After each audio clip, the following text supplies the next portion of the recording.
And we do have Robobuggy down on the course right there. And I believe this is Robobuggy's new buggy, NAND, which at design competition yesterday actually has lights around it that they had a computer set up where you could control what the lights looked like. Now, I don't know exactly what those lights do or if they're involved in any way in the roll. I also don't know for sure if this is autonomous or if this is remote controlled. Obviously, Atlas this morning, the way it looked, that was almost certainly autonomous.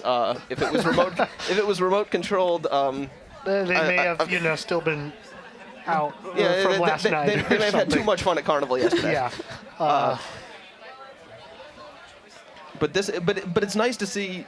Not only do we have autonomous buggy teams now, but they're actually building new buggies.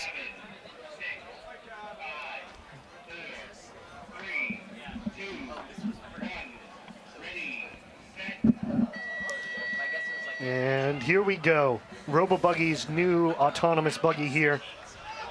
They got a solid push through here on Hill 1. Yeah. Sometimes these teams, it is the same, they're getting whoever they can to push these things, but this is a nice looking run right here.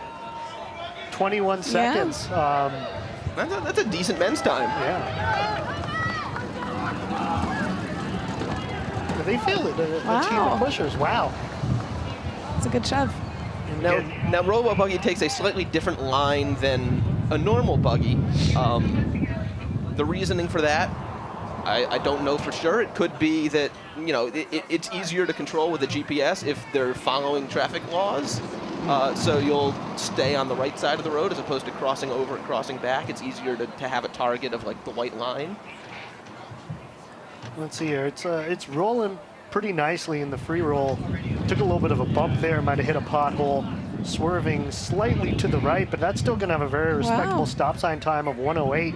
And now the craziest part, how are they going to do in the chute? It does look like it's slowing down. I would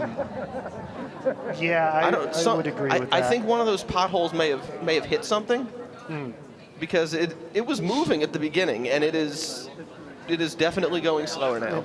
That must have jarred their flywheel loose, but of course with no person inside, they don't need any flaggers. Here comes NAND making little edgewise turns, and that's a reasonable line. I mean, not the greatest, but it's a line. And you see the Hill 3 pick up there halfway through the chute. Not sure if they anticipated that or that's just a heads-up pushing by Hill 3.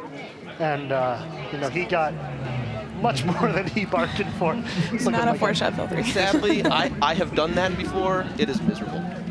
I can imagine. In fact, he has to be very exhausted by now, but he's gutting it out anyway.